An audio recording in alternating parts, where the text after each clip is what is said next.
Bonjour à tous frères et sœurs, aujourd'hui on se retrouve pour une nouvelle vidéo. On va donc parler d'une doctrine de l'Église romaine concernant l'avenir des morts. Cette doctrine, c'est le purgatoire. Voici ce qu'ils enseignent. Ceux qui meurent dans la grâce et l'amitié de Dieu mais imparfaitement purifiés, bien qu'assurés de leur salut éternel, souffrent après leur mort d'une purification afin d'obtenir la sainteté nécessaire pour entrer dans la joie du ciel. On va donc regarder si cette doctrine trouve un fondement scripturaire à l'image des chrétiens de Bérée. Le purgatoire est une doctrine qui trouve sa source en 1439 lors du concile de Florence.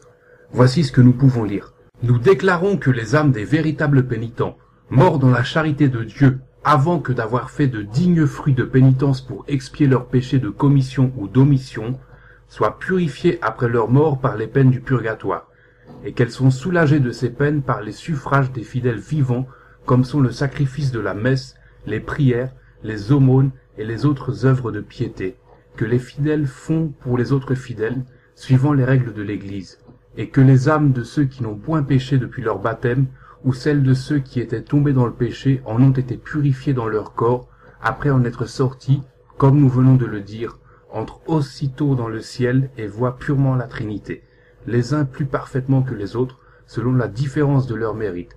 Enfin, que les âmes de ceux qui sont morts en péché mortel, actuels ou dans le seul péché originel, descendent aussitôt en enfer pour y être toutes punies, quoiqu'inégalement. Ce que nous devons savoir pour commencer, c'est que le mot purgatoire ne figure nulle part dans la Bible.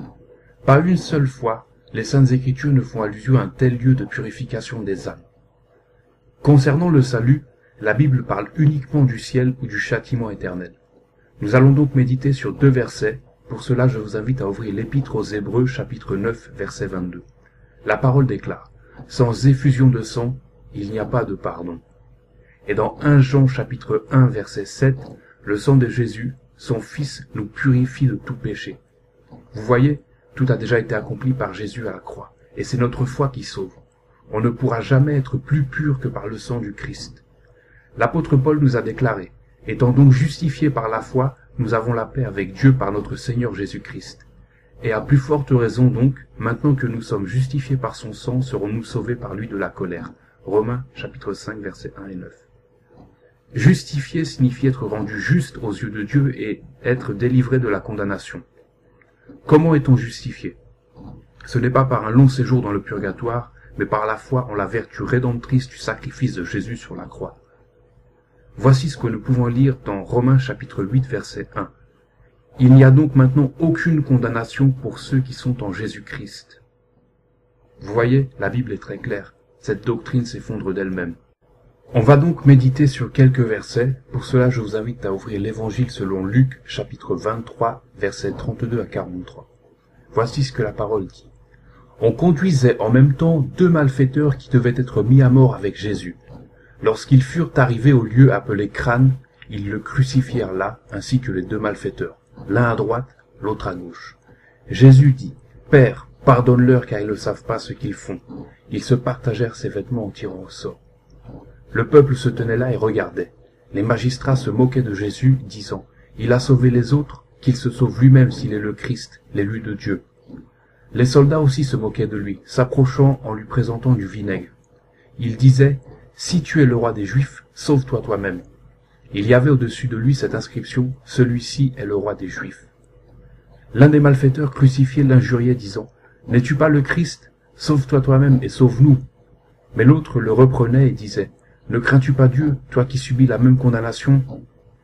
Pour nous c'est justice, car nous recevons ce qu'ont mérité nos crimes, mais celui-là n'a rien fait de mal. » Et il dit à Jésus, « Souviens-toi de moi quand tu viendras dans ton règne. » Jésus lui répondit, « Je te le dis en vérité, aujourd'hui tu seras avec moi dans le paradis. » Jésus ne lui a pas dit, « Tu vas d'abord aller au purgatoire pour purifier ton âme et après tu seras au paradis. » Il lui a clairement dit, « Aujourd'hui tu seras avec moi dans le paradis. » Ça montre clairement que cette doctrine n'a aucun fondement scriptural, car si un brigand qui a commis plusieurs crimes est sauvé par sa foi, alors n'importe quel pécheur qui a foi en sacrifice du Christ est également sauvé par sa foi.